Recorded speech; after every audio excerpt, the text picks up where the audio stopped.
نحمده ونصلي على رسوله الكريم اما بعد فقد قال الله تبارك وتعالى كما ورد في سورة الحجرات اعوذ بالله من الشيطان الرجيم بسم الله الرحمن الرحيم انما المؤمنون الذين آمنوا بالله ورسوله ثم لم يرتابوا وجاهدوا بأموالهم وأنفسهم في سبيل الله أولئك هم الصادقون. وقال تبارك وتعالى كما ورد في سورة الصف يا أيها الذين آمنوا هل أدلكم على تجارة تنجيكم من عذاب أليم تؤمنون بالله ورسوله وتجاهدون في سبيل الله بأموالكم وأنفسكم ذلكم خير لكم إن كنتم تعلمون.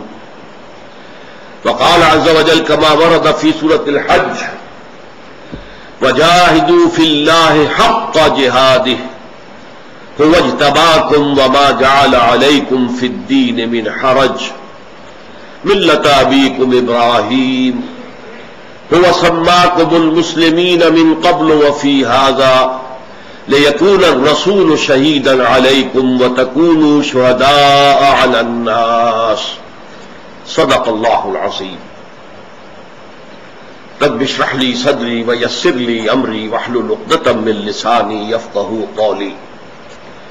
اللهم ربنا ألهمنا رشدنا وأعذنا من شرور أنفسنا. اللهم أرنا الحق حقا وارزقنا اتباعه وأرنا الباطل باطلا وارزقنا اجتنابه. اللهم وفقنا أن نجاهد في سبيلك بأموالنا وأنفسنا. اللهم ارزقنا شهادة في سبيلك. آمین یا رب العالمین.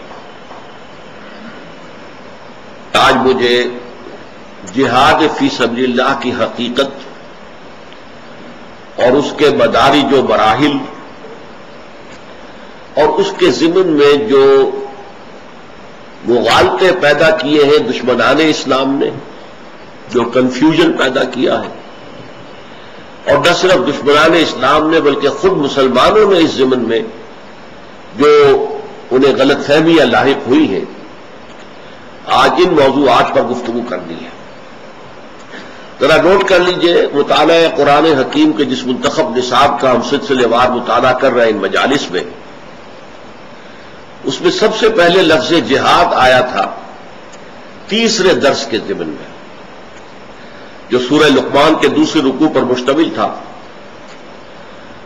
اس درس میں سب سے پہلے حضرت لقمان کا تعارف کرایا گیا کہ وہ ایک حکیم انسان تھے، دانا انسان تھے.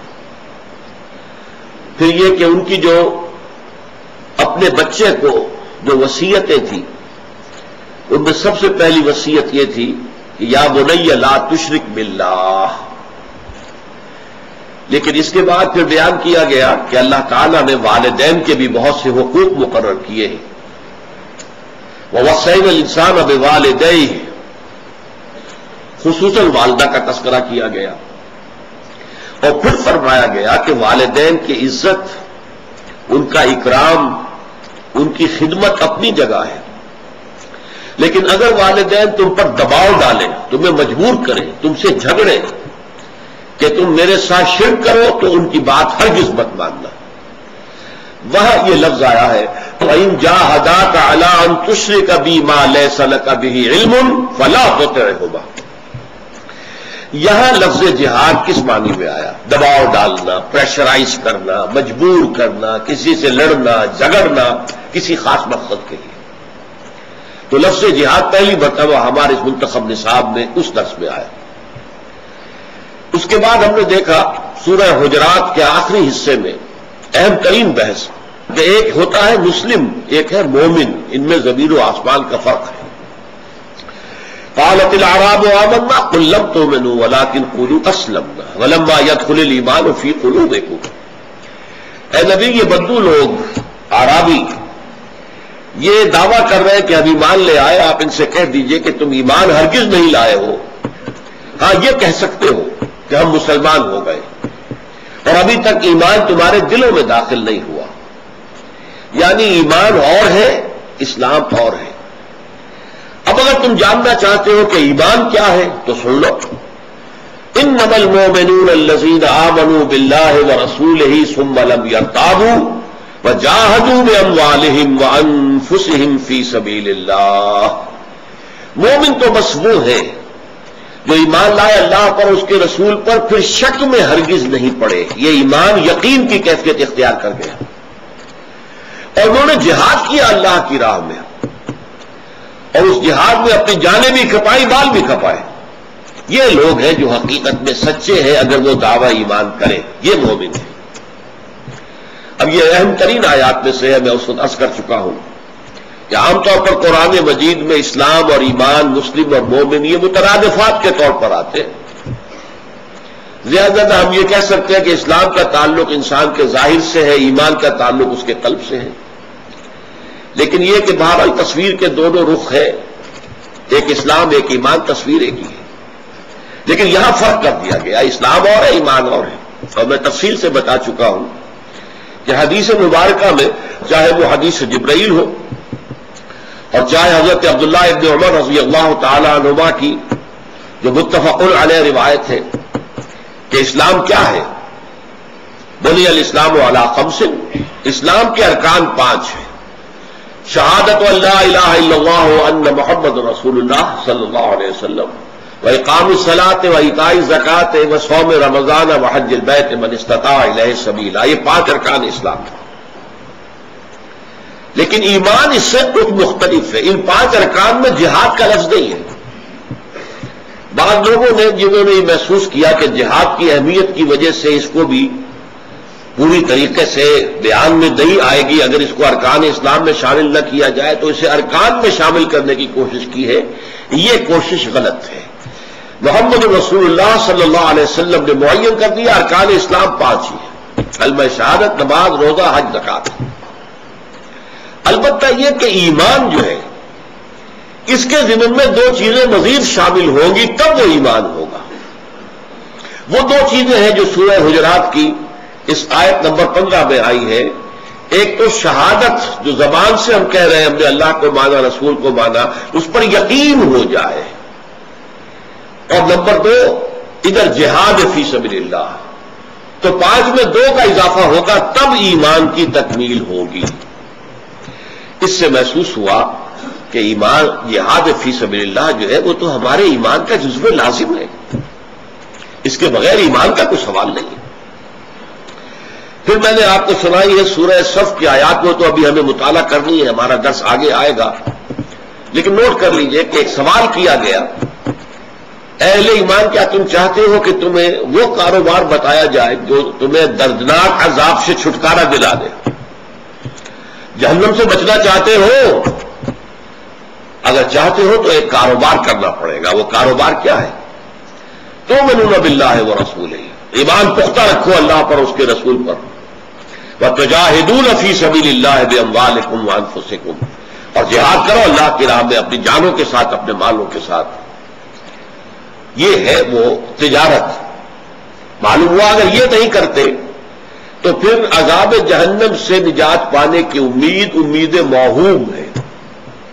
یہ تمہارا اپنا من گھڑت عقیدہ ہے، اپنا خیال ہے. جہنم سے نجات کے لیے لازم ہے ایمان حقیقی، یقین والا، اور نمبر 2 جہاد فی سبیل اللہ. آخری درجے میں جو ہمارا پچھلا درس تھا اس کے اندر آپ نے دیکھا کہ وہاں سورہ حج کے آخری آیت میں فرمایا جاہدوا فی اللہ حق جہاد، اللہ کے لیے جہاد کرو جتنا کہ اس کے لیے جہاد کا حق ہے. یہاں اس کا کوانٹیٹیٹو ایلیمنٹ سامنے آیا ہے. یعنی یہ نہیں کہ جسے ہمارے محاورے میں کہتے ہیں انگلی کٹا کے شہیدوں میں نام لکھوا لیا، یہ نہیں.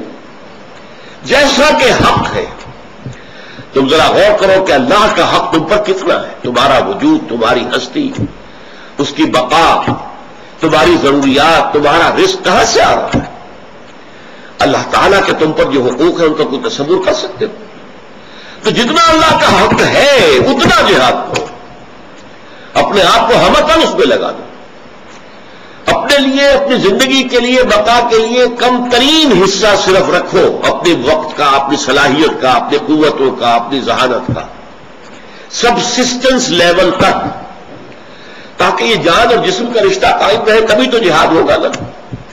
لیکن بقیہ اپنی ساری توانائیاں، ساری قوتیں، ساری ذہانت، ساری صلاحیتیں اللہ کے راہ میں جہاد میں لگا دو۔ اس سے آپ کو اندازہ ہو گیا کہ جہاد کا مضمون کس طرح اہم ہے۔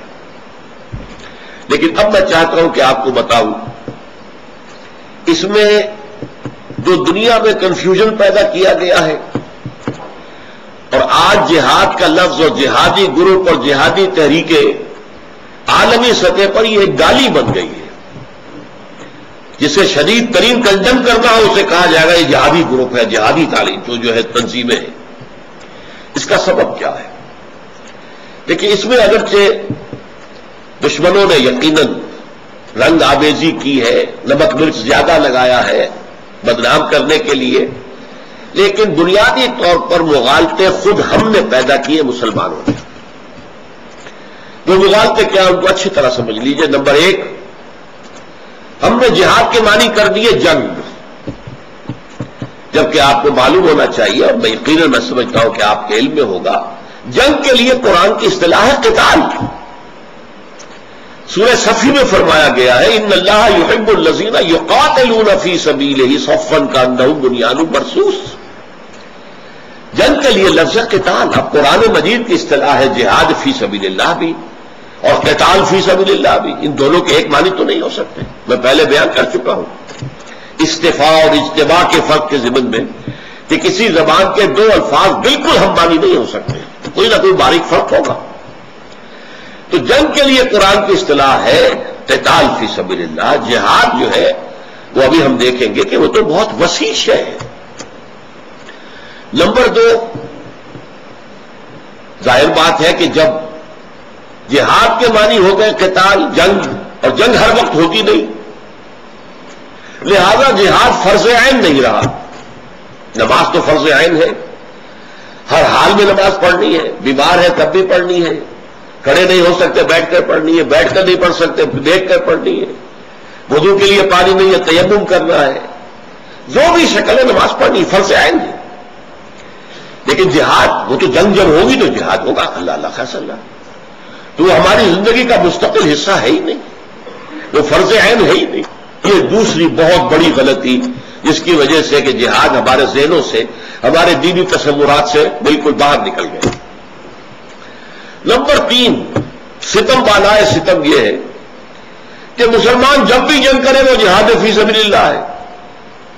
حالانکہ ہو سکتا ہے ایک مسلمان حکومت ہے، بادشاہ ہے، ظالم ہے، جابر ہے، فاسق ہے، فاجر ہے، وہ کسی دوسرے ملک پر حملہ کرتا ہے صرف اس لیے کہ اس کی حکومت وسیع ہو جائے، مملکت وسیع ہو جائے، اس کو ریونیوز زیادہ ملے، وہ زیادہ بڑے محل بنا سکے، تو کیا یہ جہاد فی سبیل اللہ ہوگا اس لیے کہ مسلمان جنگ کر رہا؟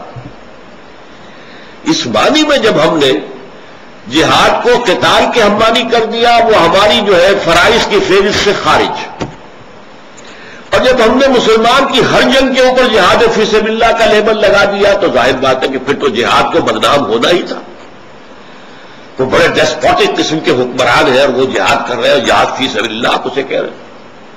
تو اس اعتبار سے پھر دنیا میں یہ لفظ اگر بدنام ہوا ہے تو اس میں یقیناً ہمارے اپنے پیدا کردہ مغالطوں کو زیادہ دخل ہے۔ اب اس تمہید کے بعد میں چاہتا ہوں کہ سب سے پہلے جہاد کے لفظی معنی آپ سمجھیں۔ یہ میں اس سے پہلے بھی ایمان کی بحث میں بھی عرض کر چکا ہوں کہ عربی زبان کے 99,999 فی لاکھ الفاظ ایسے ہیں جن کا ایک سے حرفی مادہ ہوتا ہے، روٹ۔ جیسے درخت کی ایک روٹ ہے، جڑ ہے، اس سے پھر تنا ہے، تنے سے شاخیں ہیں، شاخوں کے اندر پھر پتے لگے ہوئے، پھول ہیں۔ تو روٹ جو ہے وہ ہے در حقیقت اصل جان اس درخت کی۔ اگر روٹ کٹ جائے تو آپ کو معلوم ہے کہ پھر سب کچھ ختم ہو جائے گا، پھر تو سوختنی ایندھن بن جائے گا وہ درخت جو ہے، اسے پھر آپ جلا لیجئے لکڑی بنا کر۔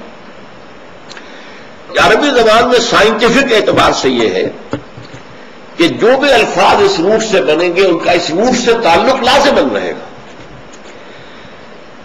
تو نوٹ کر لیجئے کہ جہاد کا روٹ ہے جہد، جیم ہا دال، جہد، اور یہ خوش قسمتی سے اردو میں مستعمل ہے۔ جہد مسلسل، جد و جہد، یہ لفظ ہم استعمال کرتے ہیں۔ جہد کے معنی کیا ہے؟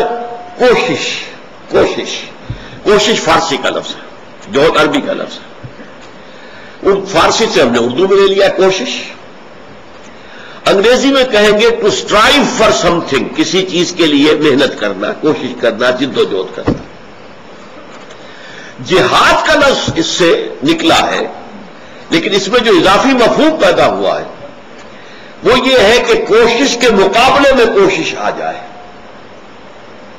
اب ایک شے ہے، آپ بھی حاصل کرنا چاہتے ہیں، میں بھی حاصل کرنا چاہتا ہوں، آپ اپنی سی کوشش کریں گے، میں اپنی سی کوشش کروں گا، یہ جہاد ہوگا۔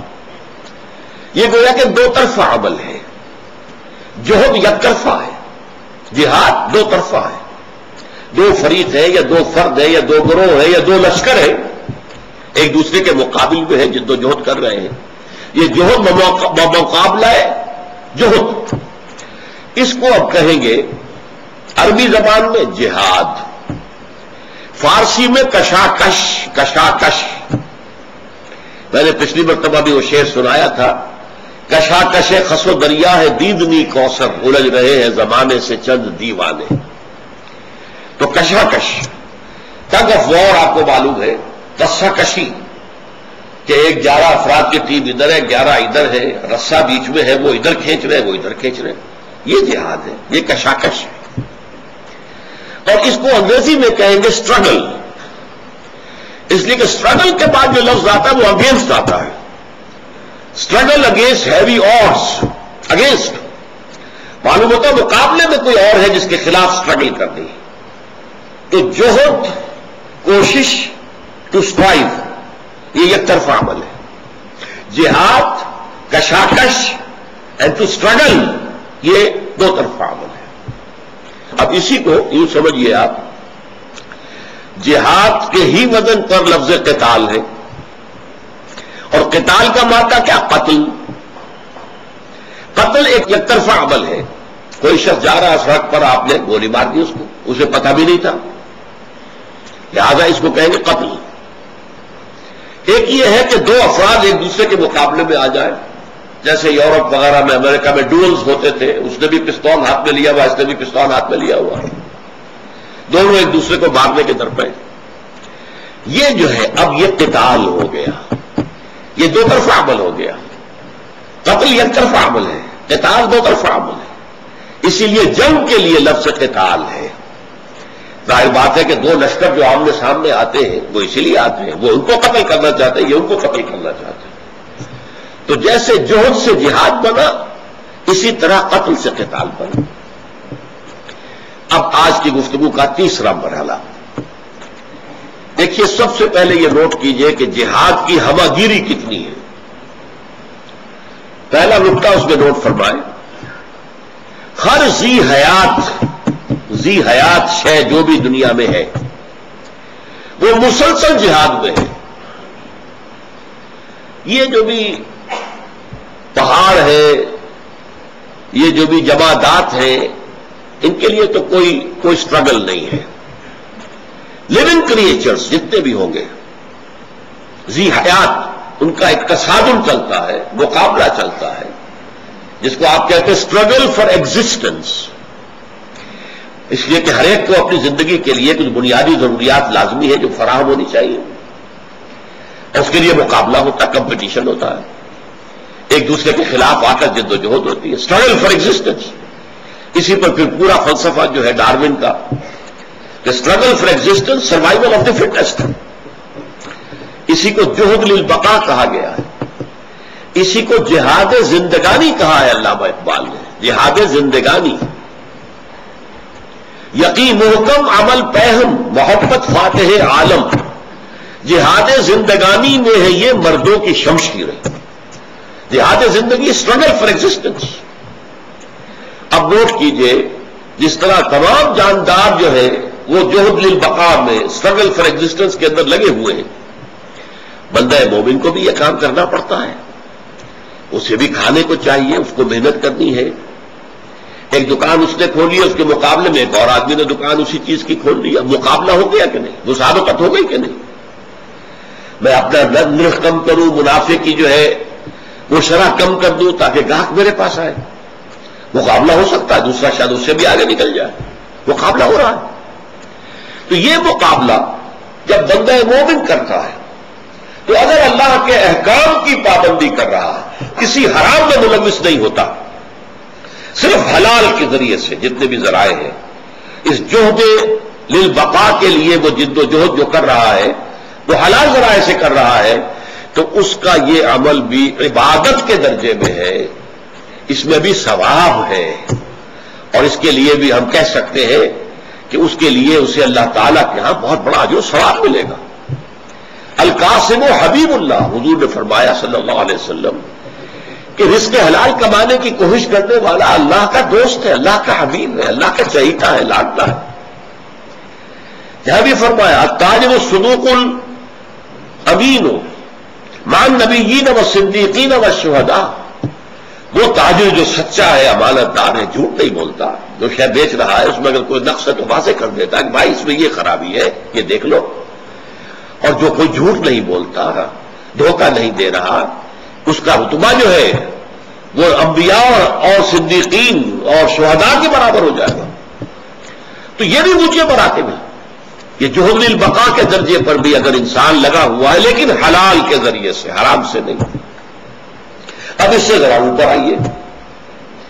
انسان جو ہے ذی حیات جتنے بھی موجودات ہیں ان میں سب سے زیادہ باشعور اور شعور ذات رکھنے والی ہستی جو ہے وہ انسان ہے. انسانی سطح پر آ کر ایک اور جہاد ہے جو انسانوں کو کرنا پڑتا ہے، اپنے حقوق حاصل کرنے کے لیے جہاد. کسی قوم نے آ کر زبردستی آپ کے اوپر حکومت اپنی جما لی ہے تو اس سے آزادی حاصل کرنے کے لیے جہاد. اگر کوئی طبقاتی کشمکش ہے، ایک طبقہ جو ہے وہ چھا گیا ہے پورے ملک کے اوپر، اس طبقے کے استبداد سے نجات پانے کے لیے جہاد. یہ جہاد جو ہے اسے ہم کہیں گے جہاد فی سبیل الحقوق، حقوق کے حاصل کرنے کے لیے جہاد. اور یہ بھی جائز جہاد ہے. جیسے جہد للبقاء، اپنی بقا کے لیے، معاش حاصل کرنے کے لیے جد و جہد جو ہے اس میں مقابلہ اور مسابقت بھی ہے، تو جہاد زندگانی جائز جہاد ہے. اور اس میں اگر جائز راستوں پر انسان قناعت کرتا ہے، ناجائز میں ملوث نہیں ہوتا، تو بہت بڑے اجر و ثواب کا وعدہ ہے. اسی طرح ایک مسلمان قوم اگر آزادی حاصل کرنے کے لیے جہاد کر رہی ہے کسی غاصب قوم کے خلاف، کسی حاکم قوم کے خلاف، کسی جابر قوم کے خلاف، تو یہ بھی جائز جہاد ہے. ہاں یہ مسلمان جب یہ جد و جہد کرے گا تو کسی حرام طریقے میں ملوث نہیں ہوگا، جائز طریقوں سے جد و جہد کرے گا. لیکن یہ جد و جہد بھی عام ہے. آخر ہندوؤں نے بھی جہاد آزادی میں حصہ لیا انگریز کی غلامی سے نجات پانے کے لیے. پوری دنیا میں یہ جو یورپین کولونیلزم تھا اس سے نجات حاصل کرنے کے لیے افریقہ کے ممالک تو اکثر و بیشتر جو ہے وہ عیسائی تھے، انہوں نے بھی جہاد کیا، جہاد حریت. یہ نیلسن منڈیلا جو اتنا مشہور ہو گیا ہے، کیوں؟ کون تھا وہ؟ مجاہد حریت تھا. کہ یہ جو گوری چمڑی کے لوگ جو ہے ہم پر حاکم بن کر بیٹھ گئے، یہ معاملہ ختم ہونا چاہیے، انسانی مساوات ہونی چاہیے. یا کشمیر میں اگر وہاں کا مسلمان جد و جہد کرے کہ ہم نہیں رہنا چاہتے ہندوستان کے ساتھ، ایک غالب ہندو اکثریت کے ساتھ ہم نہیں رہنا چاہتے، ہم آزاد ہونا چاہتے ہیں، خود اختیاری جسے کہتے ہیں، سیلف ڈٹرمینیشن، یہ بھی جہاد ہے، جہاد حریت ہے. یہاں پر یہ کہ ہم گڑبڑ نہ کر دیں. جہاد فی سبیل اللہ جو ہے وہ ابھی آگے چل کر آئے گا. جہاد فی سبیل الحیات، زندہ رہنے کے لیے جہاد، جہاد زندگانی، یہ بھی جہاد ہے. جہاد فی سبیل الحقوق، جہاد فی سبیل الحریت، آزادی کے لیے جہاد، یہ بھی جہاد ہے، یہ بھی جائز جہاد ہے. اور مسلمان جب اس جد و جہد کے اندر جان دے دیتا ہے تو بھی وہ شہید ہوگا. اللہ تعالیٰ کے ہاں اس کا رتبہ جو ہے شہادت کا ہوگا. کیوں؟ اس لیے کہ اس نے اپنے جائز حق کے حصول کے لیے اس نے جو ہے فرض کیجیے جنگ کی ہے، جد و جہد کی ہے، کوئی عوامی تحریک چلائی ہے، جلوس نکالا ہے، اس میں گولی چلی ہے، اس کی جان چلی گئی ہے، تو انہیں جائز مقصد کے لیے اور جائز ذریعوں سے جدوجہد کی ہے تو وہ بھی مجاہد ہے، لیکن مجاہد فی سبیل الحریت، اسے مجاہد فی سبیل اللہ نہ کہیے، یہ گڑبڑ کر دینے والی بات ہے۔